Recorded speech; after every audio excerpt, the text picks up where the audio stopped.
Binomial distribution. So in today's lecture video, we're going to talk about the first part of binomial distribution. Before we start, make sure you have today's slides and today's handout ready. For the slides, go to our notebook under slides. The slide is 10, binomial distribution. That's the title. As for the handout, you're going to go to the handout session or the lecture session, and you should see 4.2 binomial. And actually, that's a typo.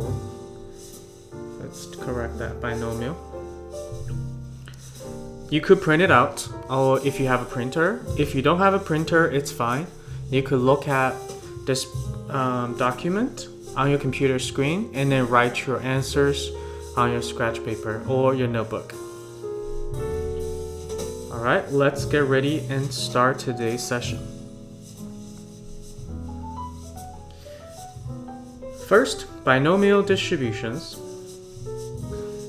Before we talk about binomial distribution, we need to talk about something called the choose function or the combination formula. This function tells us how many ways we can select a certain number of objects from a given number of objects without considering the ordering. So for example, let's consider we have 3 objects in a set, let's say A, B, and C. And now we are select 2 letters from 3 or from all these letters without replacement.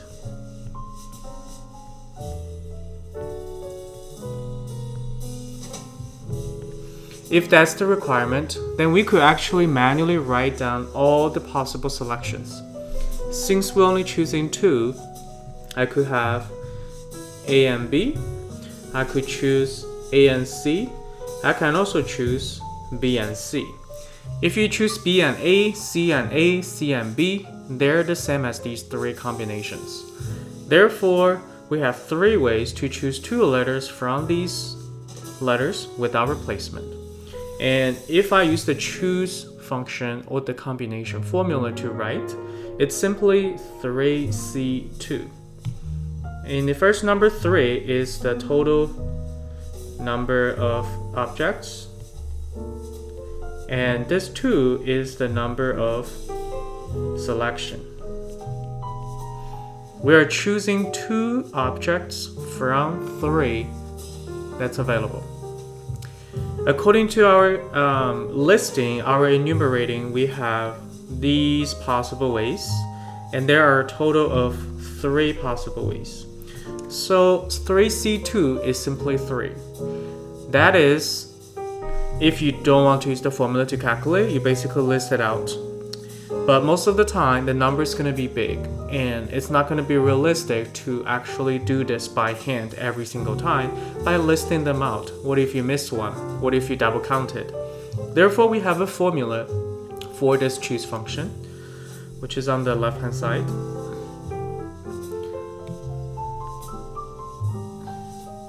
Let's look at this formula. This formula, you have exclamation point everywhere. So that is called the factorial. By definition, factorial calculates the product of all the positive integers less than or equal to the given number.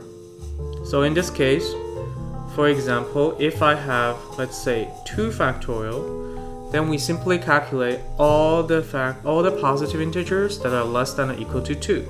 So it's same as 2 times 1, which gives you 2. 3 factorial, then you're going to calculate all the products. You're going to calculate the product of all the positive integers that are less than or equal to 3. We'll have 3 times 2 times 1, which is 6.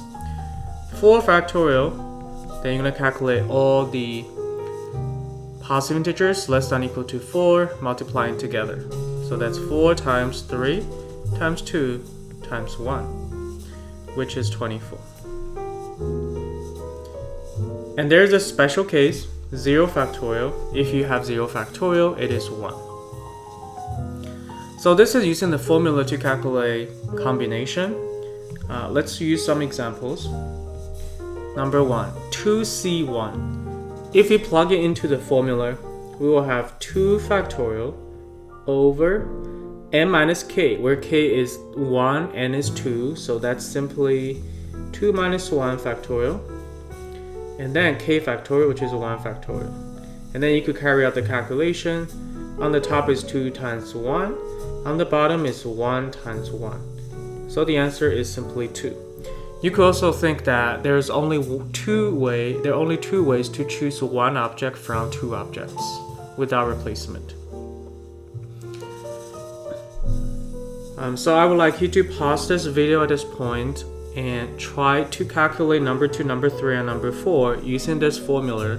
See if you get the correct results. And I'm gonna write the solution in the next few seconds.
Alright, hopefully you finished these problems with no problem.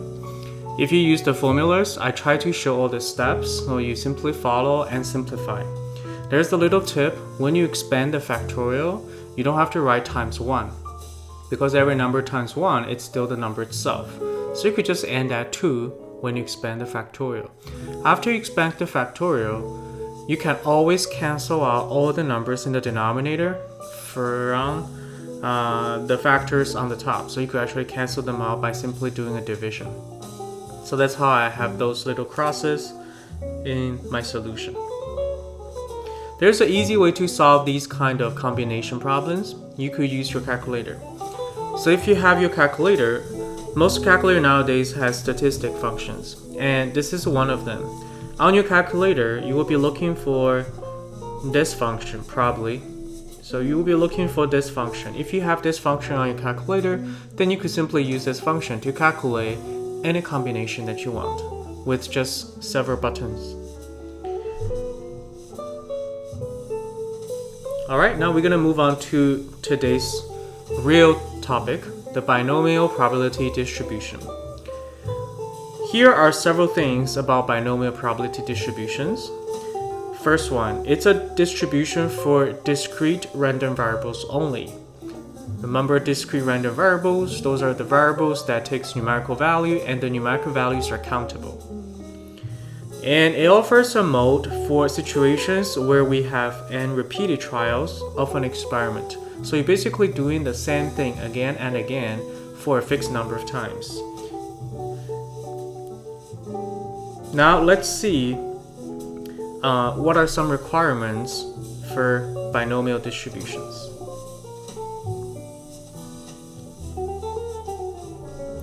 First of all, the procedure has a fixed number of trials, n, So you know exactly how many times you're going to perform your experiment.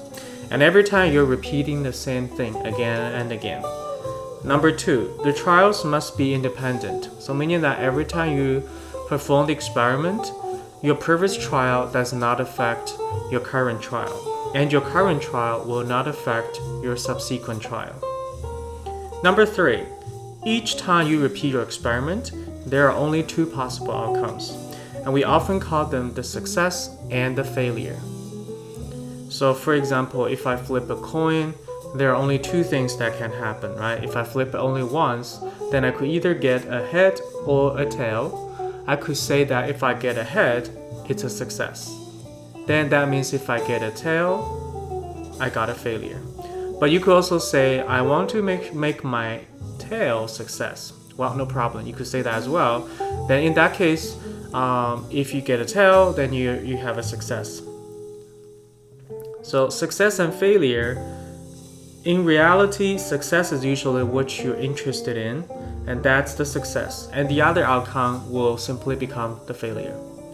Number 4, the probability of a success, P, remains the same in all trials.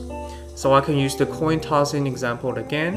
If I'm tossing the same coin, it doesn't matter if it's biased or not biased.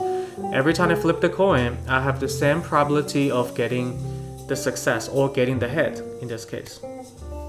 Alright, these are the 4 requirements. In binomial probability distribution, we have our random variable x, and x represents the number of successes in n trials. So if I'm interested in the number of heads that I get among, let's say, 20 tosses, then that is my numerical random variable x. And it is a binomial distribution because it satisfies all these 4 requirements. First of all, I toss the coin 20 times, so it's a fixed number of times. Second of all, each flip, they're independent of each other. Number 3, every time I flip, there are only 2 possible outcomes, heads or tail. If I make my success heads, then getting a head is a success. And the probability of getting a head remains the same because I'm flipping the same coin.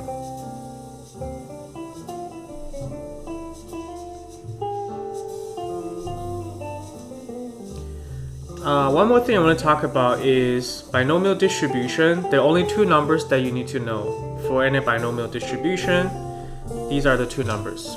N is the total number of times that you repeat the experiment. P is the probability of success. As long as you know these 2 numbers, then you will be able to calculate almost all probabilities related to this binomial probability distribution. Let's look at your handout, page 1, item 127. Does the random variable have a binomial distribution? So you're going to be looking at these 4 requirements. It's also on your handout. And then you're going to identify whether or not the situation described by the problem is a binomial distribution. So let's go to our handout 4.2. On the top of the handout, I repeated the 4 requirements for binomial distribution. While you're doing number 1 to number 7, make sure you check the requirements and see which one it violates if the problem doesn't give you a binomial probability distribution. But the first thing to do, I highly recommend to identify what the binomial random variable, what the random variable is. Some of them could be binomial, some of them are not. So I'm going to do number 1 and number 2 as an example for you guys. Number 1, flip a coin 100 times and count the number of heads. So first, we're going to highlight our random variable. Usually it is the numerical quantity that you're trying to record. So in this case, our random variable x is the one that we highlighted, the number of heads.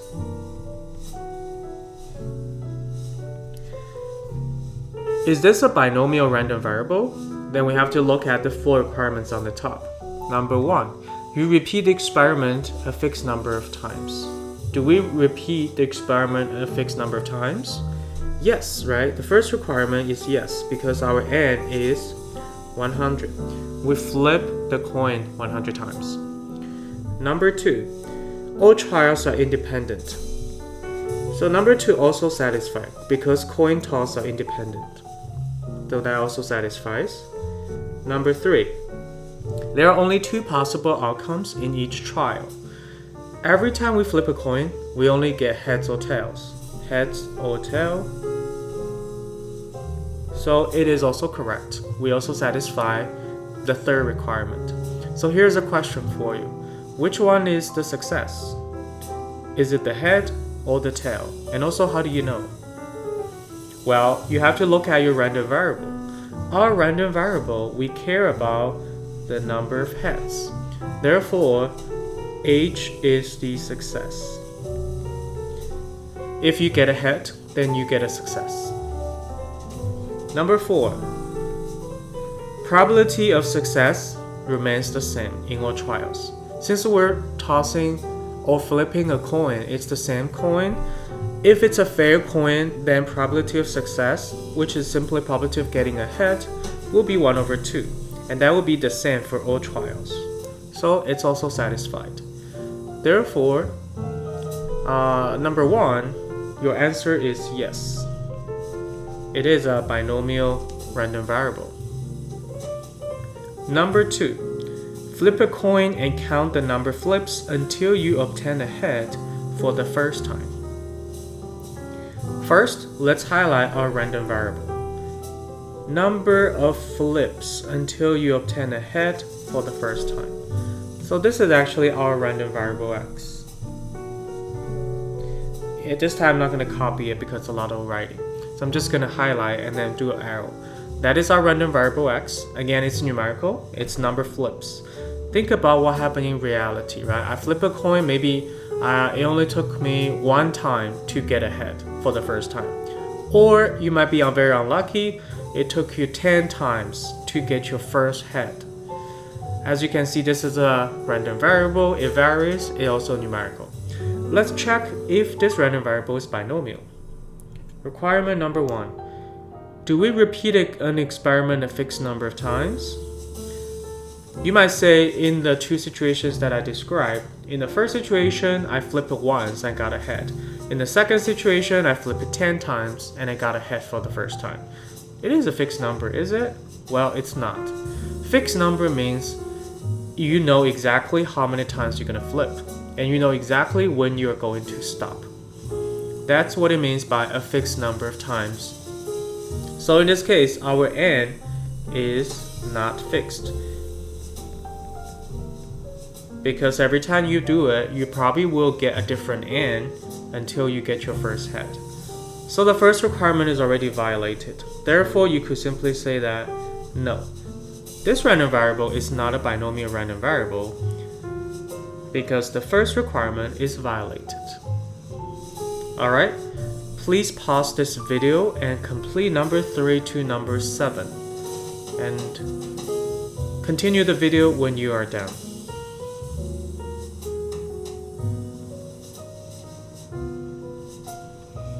Alright, hopefully you finished number 3 to number 7. Number 3. Give 4 cell phones back to their owners at random and count the number of people who got their cell phones back.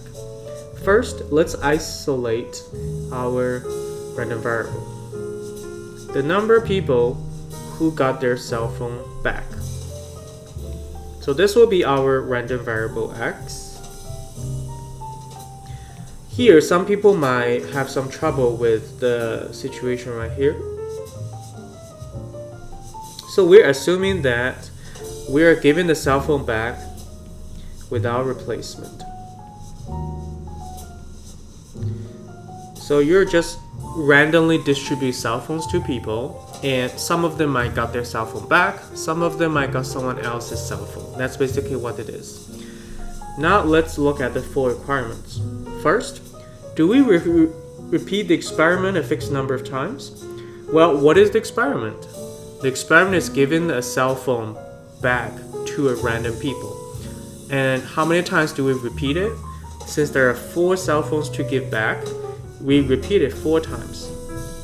So yes, right, the first requirement is satisfied, a fixed number of times. Number 2. Are they independent? Well, I would say every time you give the cell phone back, it does affect other people. Because once I give a cell phone to one person, then the remaining people, they don't have access to the cell phone that I just gave out. So they're actually dependent.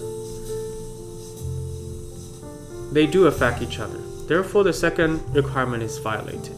And we could simply say no. Right? We could simply say no. Number 3. Bet on a red for 10 spins of a roulette wheel and count how many times you win. So for roulette, if you do a simple Google image, you will see what it looks like. We will use a US roulette. For the US, on the roulette, you will have 18 red, 18 black, and 2 green.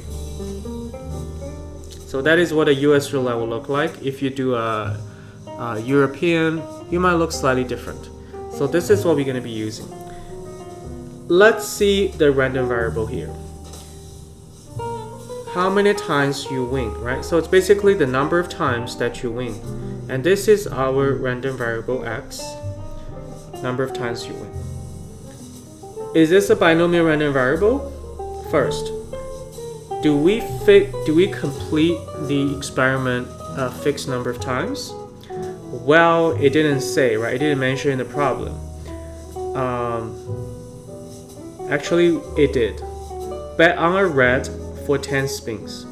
So we do have that n, which is 10. So the first requirement is satisfied. We do spin a fixed number of times. Number 2. Are they independent spins? So I would say yes, right?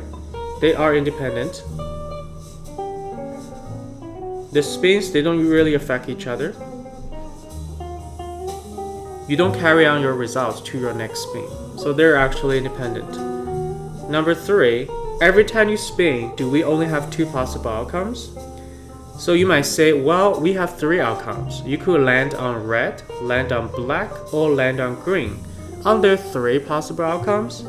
Well, since we're only talking about red, if you land on red, you win. If you don't land on red, you lose. So you only have 2 possible outcomes, red or not red. Therefore, it satisfies. You have only 2 possible outcomes. Number 4, the probability of success remains the same. So in this case, if you land on red, you win. Let's figure out what is probability of success. In this case, it's just probability of land on red. According to the US roulette, we have 18 red out of a total of 38 spots. Therefore, the probability is 18 over 38. If you run it to decimal, it's approximately 0.474. Since each spin is independent of another, this probability will remain the same. Therefore, the fourth requirement is also satisfied. Therefore, your answer will be yes in this case. All requirements are satisfied. This random variable, the number of times that you win when you bet on red for 10 times, is a binomial random variable. Number 5. Play 20 games of a new video game for the first time, improving as you gain more experience. Count the number of times that you win. Let's first highlight our random variable. This one will be our random variable x. It's the number of times that you win. First, let's check out the number of times that you repeat. Since we're playing a new video games multiple times, we just need to figure out how many times you play. According to the question, we play 20 times. So n is 20, it's fixed. Number 2, independence. Every time you play, are they independent? They're definitely not, right? They're definitely dependent. Why are they dependent? Is because the more you play, the better you're gonna get. That's just very natural, right? When you first play the game, you don't know how the game works. You need to try to figure out this, try to figure out that. But the more you play, the better you're gonna get at those controls. Also, you're gonna know little tips and tricks that you find yourself that are helpful for your gameplay. So in this case, it's actually dependent. Therefore, the second requirement doesn't satisfy. It's not a binomial random variable. Number 6. Randomly select 10 playing cards from a fair standard deck without replacement and count how many are red.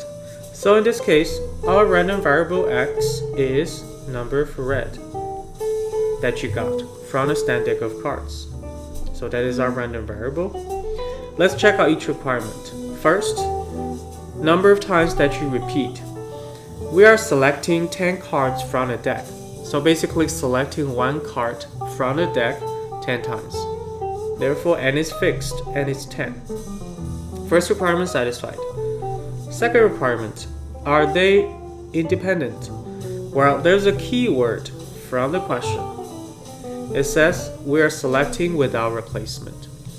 Without replacement, if you see this, it basically says that they are dependent.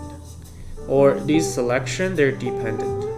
Why is that? It's because when you select a card, if you don't put it back, the next time when you select another card, that means you cannot select the card that you selected before again. So that affects your subsequent selections. That's why they're dependent. So let's say I select an heart ace from a standard deck of cards during the first selection. That means during my next selection, it becomes impossible for me to get the heart ace again. And that's dependent. Therefore, the second requirement is not satisfied, so it is not a binomial random variable. Number 7. Randomly select one playing card from the standard deck, replace it, shuffle the cards, and draw another card at random. Repeat this process for a total of 10 draws, counting the number of red cards that you draw. Let's first identify the random variable. The number for red will be our random variable, just like number 6. Actually, this question is just like number 6. The only difference is this time we replace the card. So here's the difference. Everything else is the same. You still join 10 cards, but this time we replace it, put it back. Let's check out the 4 requirements. Number 1 will be the same as before since we're only selecting 10 cards and it's 10. Number 2, are they independent? Yes, this time it's independent. So this time we are doing with replacement. If you see keywords like with replacement, you put it back, replace it, that basically means your selection is independent. So second requirement also satisfies. Requirement number 3, 2 possible outcomes for each trial. Well, every time when we select, since we're interested in the number of red cards that we get, then you only have 2 possible outcomes, either red or not red. So the third requirement also satisfied. Number 4, probability of success remains the same. Getting a red is what we're interested, so probability of getting a red is our probability of success. And in a standard deck of cards, if you remember, we had this discussion before, half of the cards are red, or you could say 26 cards are red out of 52. The probability of success in this case will always be 26 out of 52 every time you draw a card. It's because we replace whatever we selected before and put it back to the deck. Therefore, requirement 4 is also satisfied. So our conclusion is yes.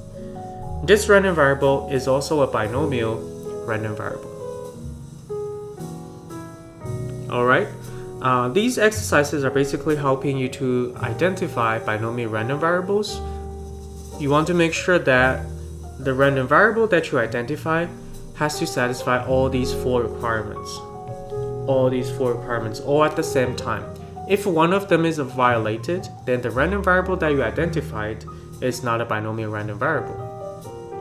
Once we identify a binomial random variable, then we can use formula to calculate certain probabilities related to binomial random variables.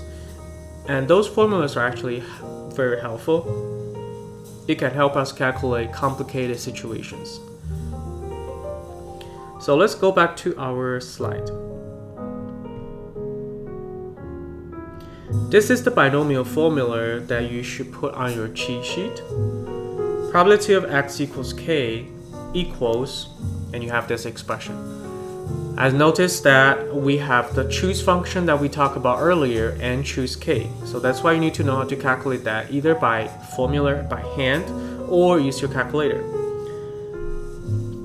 This binomial formula calculates the probability of obtaining a certain number of successes among a fixed number of trials.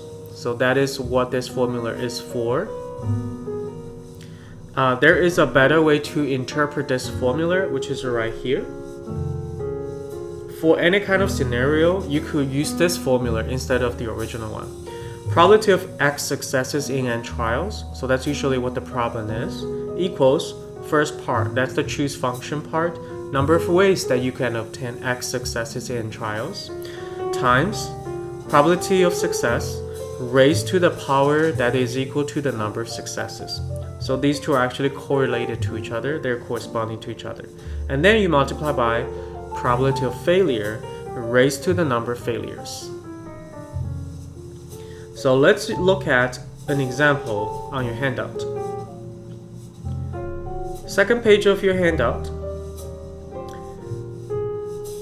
A probability distribution for x, which is the number of girls, as shown below. So this is the probability distribution if you're giving birth to 3 babies, and then you're recording the number of girls that you observe. So when you give birth to 3 babies, there are a total of 8 outcomes that could happen, which is listed right here. You have BBB, all boys, BBG.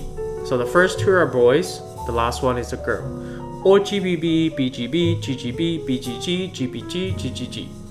All those possible outcomes. According to our random variable, the number of girls that you have, we will have different values for x. Since we're giving birth to 3 babies, the number of girls that can happen, you only have 4 possible values. 0, 1, 2, or 3. No other possible values are available.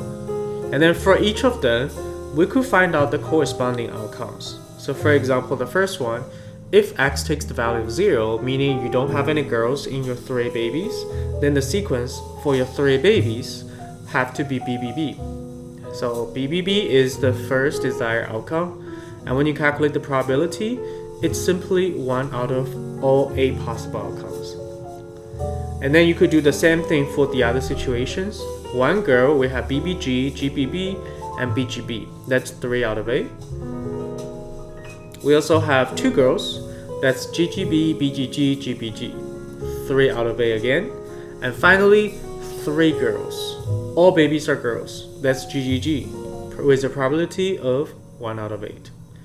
If we add all these probabilities, we obtain 8 out of 8, which is 1. So that actually verifies that we have a probability distribution right here. And now, instead of doing that, we're going to use the binomial formula that we just learned to calculate this. The binomial formula are already listed right here. It's for your convenience, so you simply just plug it in and calculate. First column, number of outcomes, which is still the same random variable x, the number of girls, right? So this one is the number of girls among 3 births. The possible values are 0, 1, 2, and 3. So you could put that first. Now, let's calculate the values.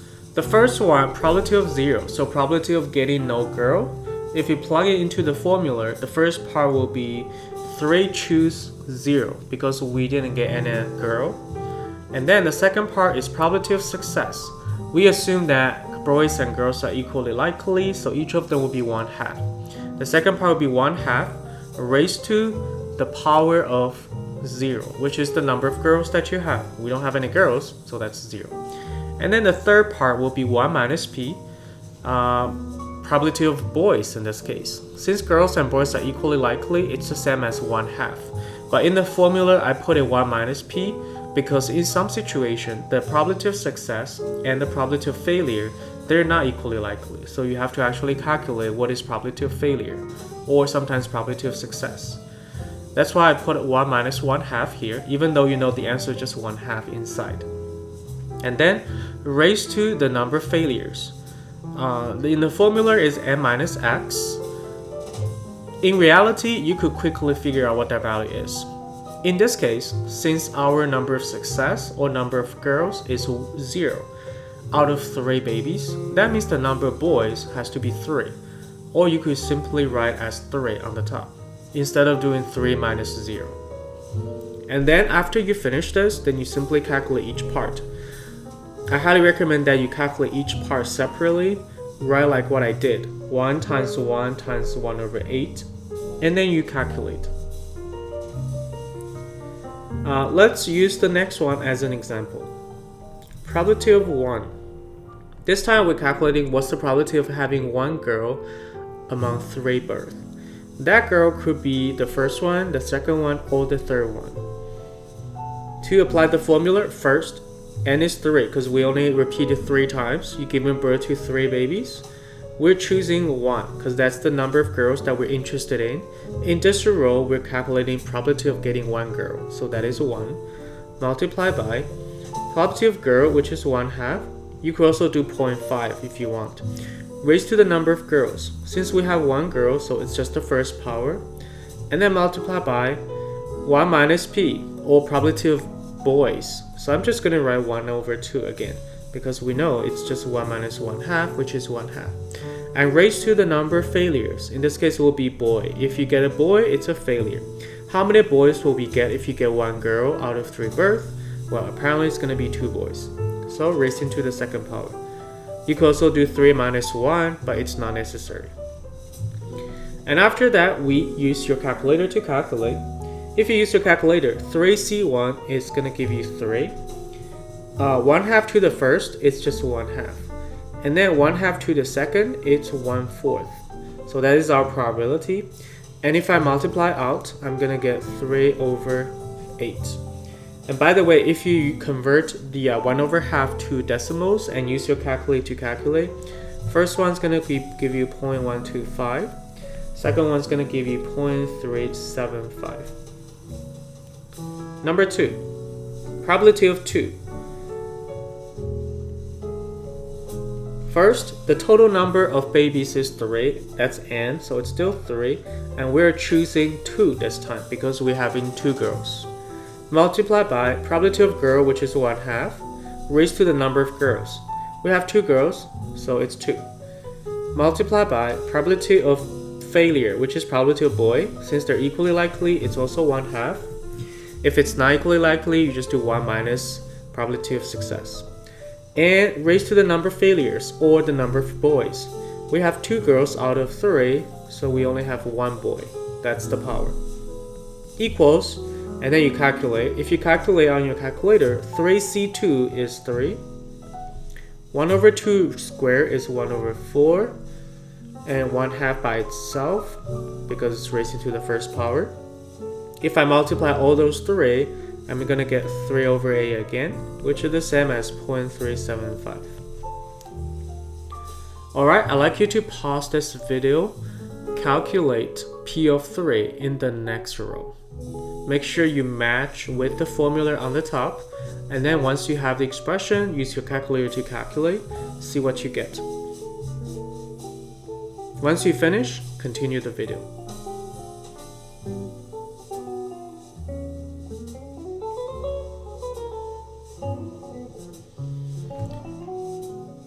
Alright, hopefully you finished. So for this one, we're doing probability of 3, having 3 girls out of 3. First part, NCX, in this case will be 3C3 because we have 3 girls now. Times probability of girl 1/2 to the number of girls, which is 3, times probability of boy 1/2 to the number of boys. We don't have any boy, so it's just going to be 0. And then if you plug into the calculator and calculate, it's going to get 1 times 1 over 8 times 1. Just remember that 1 over 2 raised to the 0 power is 1. it's not 0. Therefore, if you multiply those three numbers, you get 1 over 8, which is the same as 0.125. If I add all those probabilities, I'm gonna get a over 8 or 1 as my summation, which verifies that my probability distribution is absolutely correct. If you compare this table that we just created and the table above, you probably noticed that this is a simple example. Why do I need to go through the probability binomial formula to calculate? Why can't I just use this? You can. The actual answer is yes. The method on the top is better, but in some cases, when you have more complicated problems, the binomial formula will be much faster. Because using the first method, you have to list out all the possible outcomes, which in some cases could be a difficult thing to do. That's why we use binomial formulas. Alright? To answer question number 3, does your last column agree with the probability in the first table? Yes, right? So we will get yes. We'll get yes. Alright, let's go back to our slide and look at some other examples. The next page of your slide is basically what we did. So instead of giving birth to 3 babies, I'm flipping a fair coin 3 times and count the number of times that you get head. So in this case, it's the same as giving birth 3 times and count the number of heads.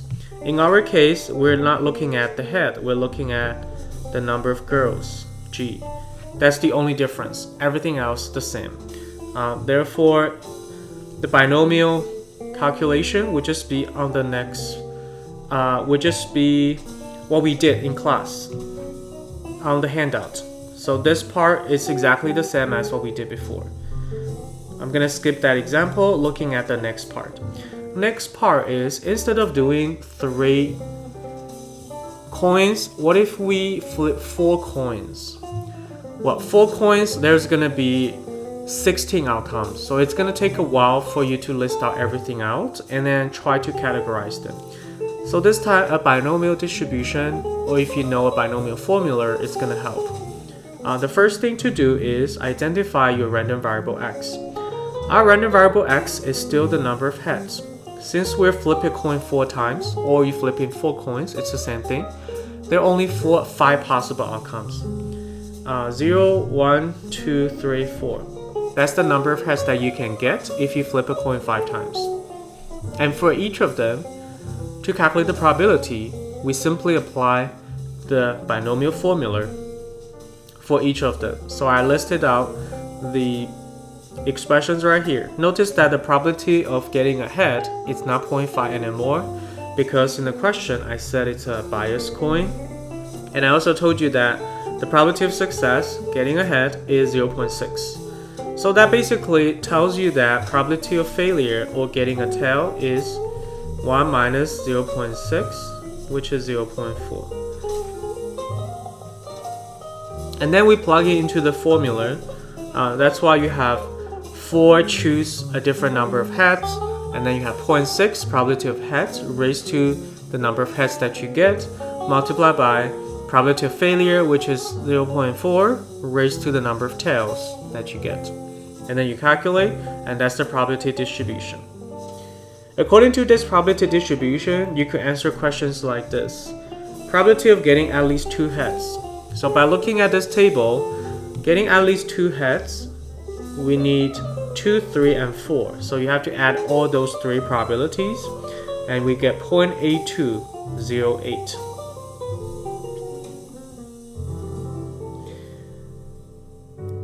Let's look at a Snapchat example. When in doubt is randomly selected with replacement, there is a 0.85 probability that this person knows what Snapchat is. Suppose that we want to find the probability that exactly 3 of 5 random adults know what Snapchat is, and you're going to calculate the following and answer the following questions. Number 1, does this procedure result in a binomial distribution? So if you remember, first thing to do is identify your random variable x. Random variable x. Usually, the hint comes from the question. So if you look at the question, the probability that exactly 3 of 5 random adults know what Snapchat is. That's the probability. Therefore, our random variable is basically the number of adults who know what Snapchat is.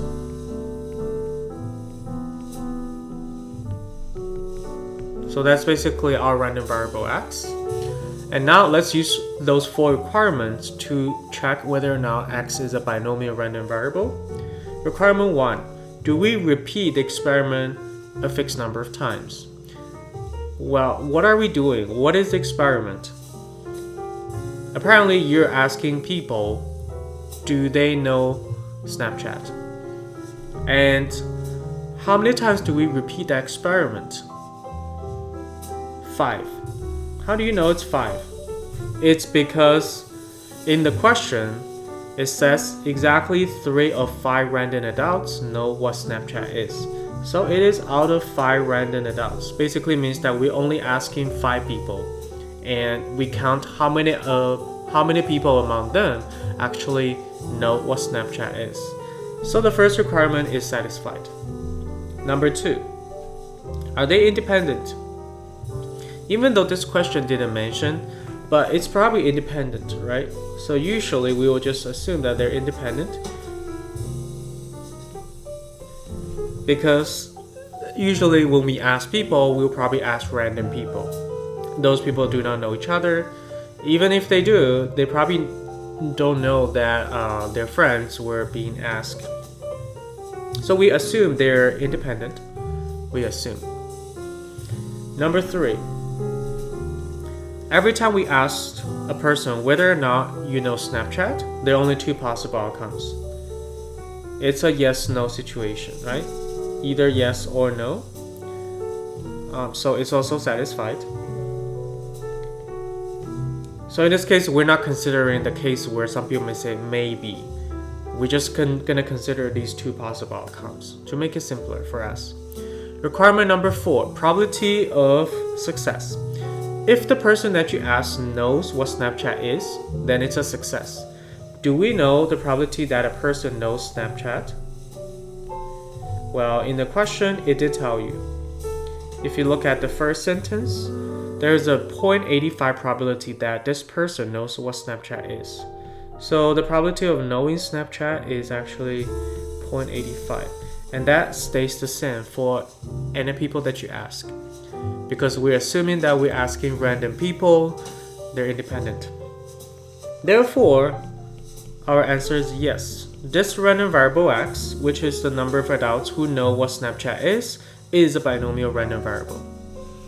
Moving on to the next question. Identify the random variable in words and the values of x and p. So we actually did that already. The random variable in words, number of adults who know what Snapchat is. The values of x and p. So here we actually have some work to do. We already did n. N is 5. We also did p, right? P is 0.85. We just need to find out the value of x. So that requires you to look at our random variable. It's the number of adults who know what Snapchat is among, so you could actually add more, among 5 adults, because that's the total number of people that we're going to ask. Therefore, the possible values of people who actually know what Snapchat is out of those 5 will be 0, 1, 2, 3, 4, or 5. It's countable, it's discrete. You could have no people out of those 5 knows what Snapchat is, or you could have 1, 2, 3, 4, or 5 people who know what Snapchat is. Actually, let's use this. So this is number 2. Number 3, find out P of 3. Probability that exactly 3 out of 5 adults know what Snapchat is. So let's use the formula. Let me write down the formula on the top first. So the formula, probability of x equals ncx and then p of to the power of x multiplied by 1 minus p to the power of n minus x.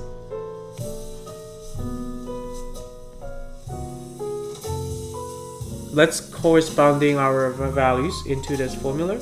So p of 3, plug it in, n is 5, and that is 5. Choose x is 3, so we have 3.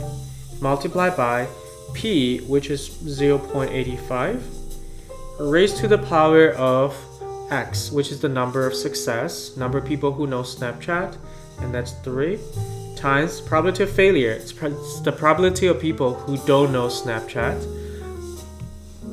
So you could do 1 minus 0.85. When we do number 2, I highly recommend you just calculate what q is, which is 1 minus p, the probability of people who don't know Snapchat, and that's 0.15. So this one is basically 0.15.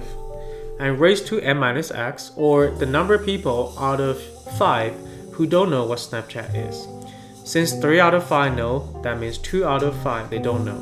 That's why it's 2. And then we have this expression, and you simply calculate what the answer is. So I'm gonna give you some time to calculate and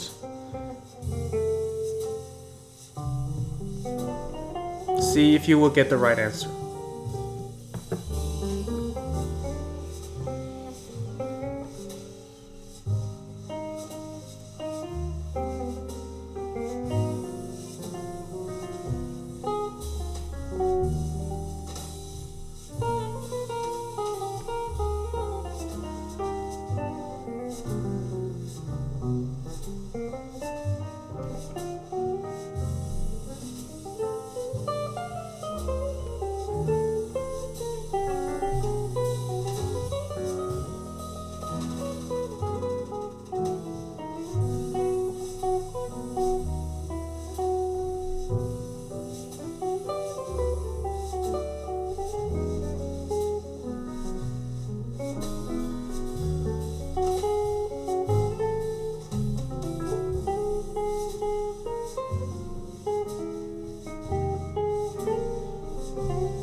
Alright, hopefully you finished your calculation.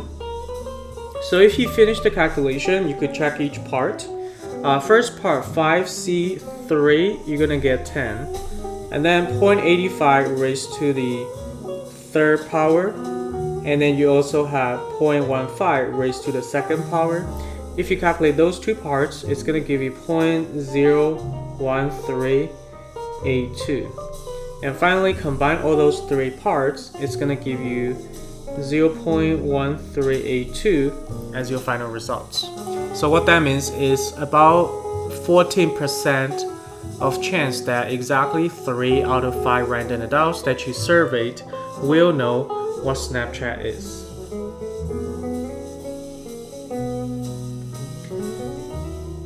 Next problem. Probability of exactly 501 heads in 1000 tosses. So if you remember in early chapters, we had this question on one of the slides. Back then, we didn't know how to calculate this, but now we know how to calculate this. Let's use the binomial formula to actually recalculate, see if it's actually 0.0252. Tossing coin and record the number of heads. Our random variable x is number of heads among 1000 tosses. It is binomial, so you could actually check if you want. It is definitely binomial. We have independence. Every time you toss the coin, they're independent. We only toss 1000 times, a fixed number of times. And then every toss, you have two possible outcomes, either heads or tail, and the probability of heads remain the same. So it's a binomial random variable. We can apply the formulas. Since we're talking about getting exactly 501 heads, then we're going to plug it into the formula again. And choose x, n is 1000 times. Choose function 501. So that's the first part. Multiply by Probability of getting ahead, that's the probability of success. We assume it's a fair coin, so probability of getting ahead will be 0.5. Raised to the number of heads, in this case is 501. Multiplied by probability of failure, or probability of tails, 0.5 because of fair coin, and raised to the number of, which is the number of tails. Since we get 501 heads, that means we will have 499 tails. I simply subtract 501 from 1000. If we calculate this, you will get the number in the question, 0.0252. So you definitely need a calculator to calculate this.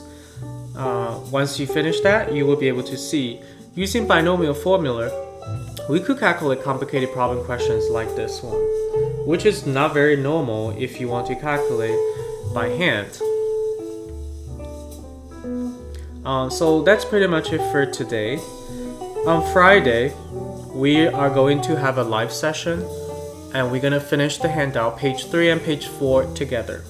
So make sure you have this handout ready by that time. And I'm going to send a separate announcement when it becomes available. Alright, thanks for watching.